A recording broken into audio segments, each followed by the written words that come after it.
On September 17, 2011, a few hundred people took over a square in downtown Manhattan, hoping to hold a 2-week encampment. That encampment grew to become the international Occupy movement, uniting the, quote, 99% and challenging the greed of Wall Street and the 1% who profit.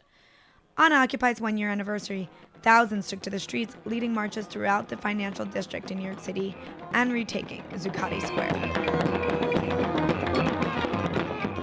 Many of the original occupiers who lived in the park last fall were back in the streets, protesting for the anniversary and rebuttaling claims that Occupy Wall Street was dead. I've been with OWS since October. That's what brought me the most, because I'm strong with this and I keep going with this and I won't give it up anytime soon. But we're here today. It's not so much of shutting anything down for me. It's not so much of destroying anything or yelling at the cops, fuck the police. It's more like history for the future generation. Yeah, it's just to make sure people know that we're here. Make sure that people know there is a group out there that are hitting all these topics that we are against. Like socioeconomic equality, the banks, so the freaking stock market. Stop and frisk. Stop and frisk. That's the big one here in New York. Meeting early a.m. to greet the morning Wall Street commuters, clusters of protesters spread out throughout the financial district, targeting government institutions and financial establishments related to debt, education, environment, and labor issues. We're out here to stick it to the banks to make them pay a financial speculation tax, to fight AIDS, tuberculosis, and malaria around the world. All right, and why Robin Hood? Why Robin Hood? Because, hey, listen, we're going to help these banks. They stole our money. We're here to take it back.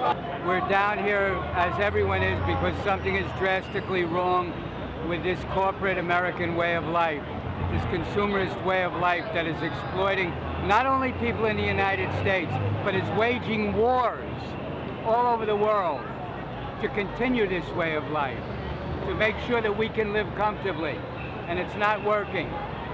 The heavy-handed police tactics that had evicted the encampment and many of the encampments across the country resurfaced with roving squads of police and checkpoints, closing off Wall Street, the stock exchange, and other strategic locations. They're not letting me in, even though every other cop tells you to go to Pine Street, where I am right now. Obviously, if you don't have specific ID, they're not letting you through. It must be like Germany or whatever fascist state that there was or there is. Kind of like in Palestine, how they have these checkpoints. Like, what happens if we all come out here every day? Are we going to have checkpoints every day? Over 120 people were arrested on Monday, many in isolated snatch incidents where police grabbed 1 or 2 protesters from within the clusters who were largely marching on the sidewalks.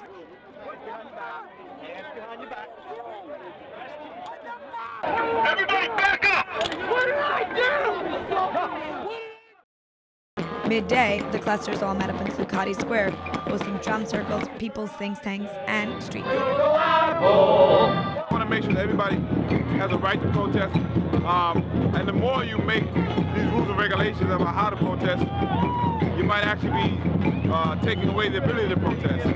There's been no kind of change that's happened in this country that we agree with that has happened without agitation. So it's always funny to me when people are getting annoyed and calling it a nuisance when those same words have happened to everybody, whether it was the veterans fighting for the GI Bill, whether it was women's suffrage, whether it was civil rights.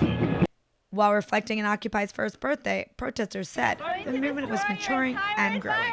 I feel like our movement has finally grown up and taken a whole sort of taken a huge step forward with this action today.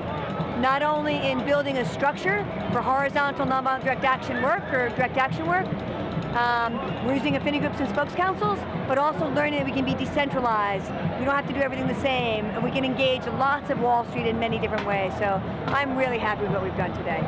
A 4-day Free University has also kicked off as part of the anniversary celebration.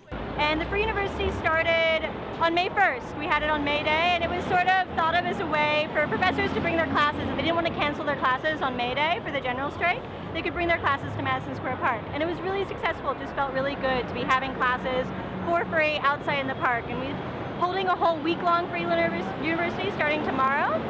And the idea is really to rethink our education system, right? To make it more accessible, to make it freer, to democratize it, to hold it outside in public, to have open classes. Occupy Faith, a coalition of interfaith leaders, has been active since the start of Occupy Wall Street and is planning many public forums in the current months. Well, I think when everyone looked back over last year, one of the things we thought was always the most effective was when people were sharing real stories of what happened to them with mortgage debt, housing debt, medical debt. And so when Zuccotti Park and Liberty Square was really at its peak, this is becoming a voice box for regular people to come in and share their stories.